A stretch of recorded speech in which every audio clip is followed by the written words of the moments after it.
everyone, this is Jersey Baramo from the program of AB Legal Management, and for today's video, we are going to talk about an ongoing issue that the world faces today, and that is the COVID-19 pandemic, which started in Wuhan.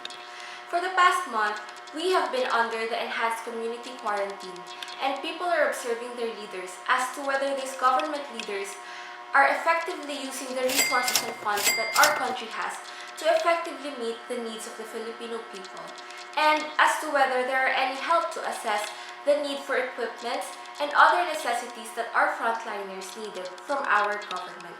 There were already thousands of deaths recorded in this pandemic, and in facing this, we are now placed under the ECQ by our president.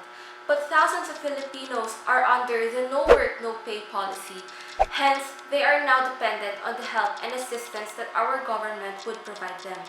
And of course, this situation have opened our eyes in the accountability and effectivity of our government officials.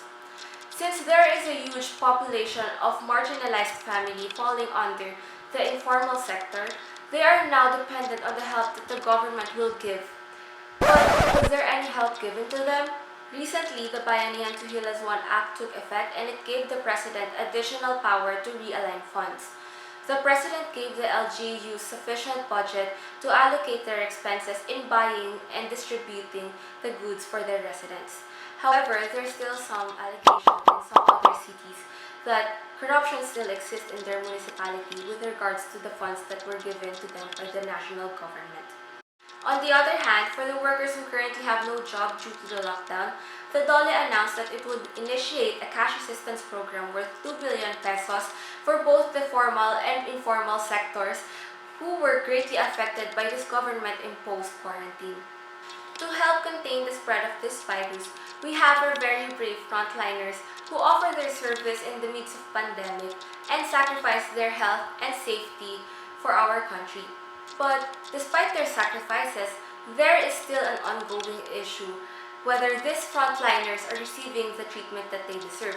When the ECQ took effect, it suspended all kinds of transportation without any plans providing these workers who still go to their job any alternative transportation, resulting to a lot of them working from their home to their work. But with this, LGUs developed plans that would provide transportation for these workers for free. And they also rented motels, hotels, and condominium for their sleeping quarters. On the other hand, in dealing with the patients with this virus, our healthcare workers use this personal protective equipment. But several hospitals have been asking for help from our government since there is lack of these PPEs. The Office of the Vice President raised about 28.8 million pesos and purchased 64,000 sets of PPEs and donated it to the frontline healthcare workers across the country. The government has been extending their help and has been hands-on on the public needs and safety. But allegedly, there are still criminal-minded politicians and people who take advantage of the current situation of our state.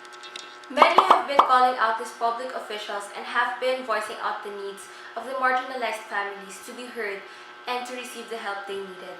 And these solutions and help wouldn't be done immediately if it weren't for the protest and calling out of these brave citizens to our government. As Filipino citizen, we should be cautious and aware as to what our government has been doing.